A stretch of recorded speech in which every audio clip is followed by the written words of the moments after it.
Le coq chante. Le soleil pointe à l'horizon. Ma'an, la grand-mère de Mongo, le réveille doucement. La veille, son père Essa et sa mère Nia l'avaient accompagné au village. Il y passerait ses vacances. Ils étaient repartis à l'aube. Mongo dormait encore. C'est l'heure, Mongo. Il faut que l'on aille au champ.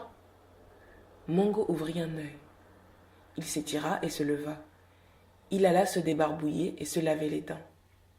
Tout de suite, Karim et Mélanie, ses amis qui résidaient au village, arrivèrent. Il était prévu que pour cette première journée, Mongo aille accompagner Ma'an dans ses travaux champêtres.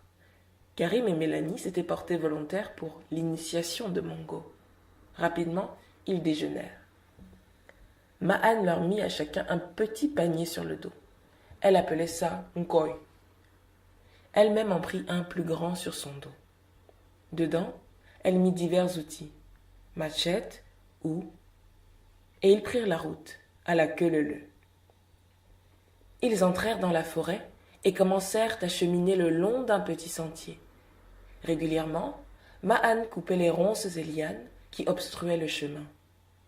Mongo, habitué aux voies espacées et bitumées de la ville, trouvait ce périple bien difficile.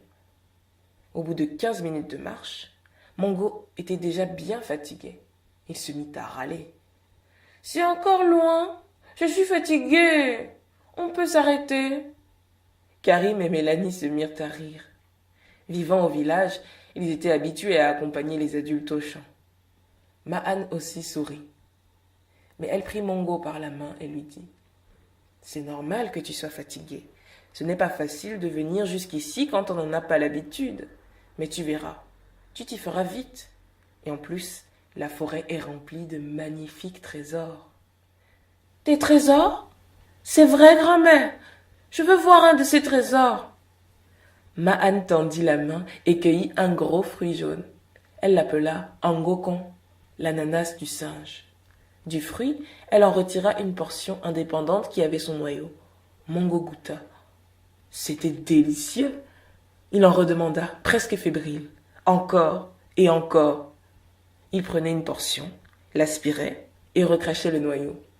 Karim et Mélanie l'imitèrent. Très vite, ils eurent terminé le fruit.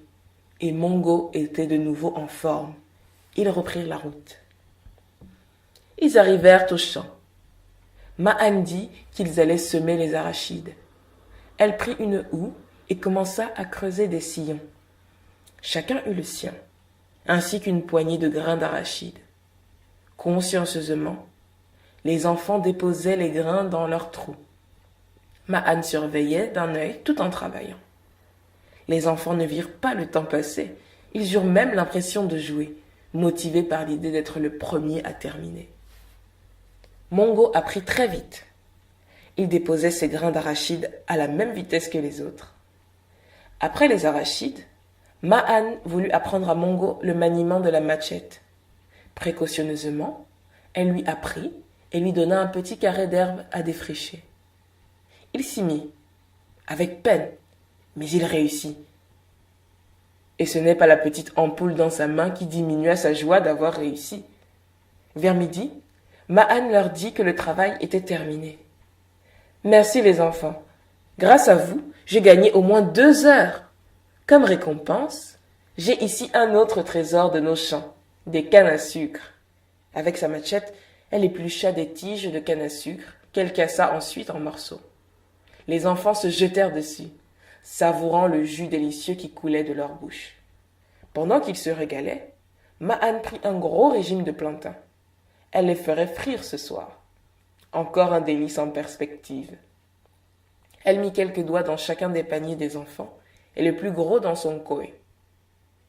Les enfants eurent vite fini les cannes. Ils vinrent prendre leur panier et chacun put le charger sur son dos. Ils repartirent vers le village, heureux. Le soir, dans son lit, avant de s'endormir, Mongo dit « J'ai appris quelque chose aujourd'hui. Même si ça peut paraître dur, la forêt et les champs regorgent de nombreux trésors. »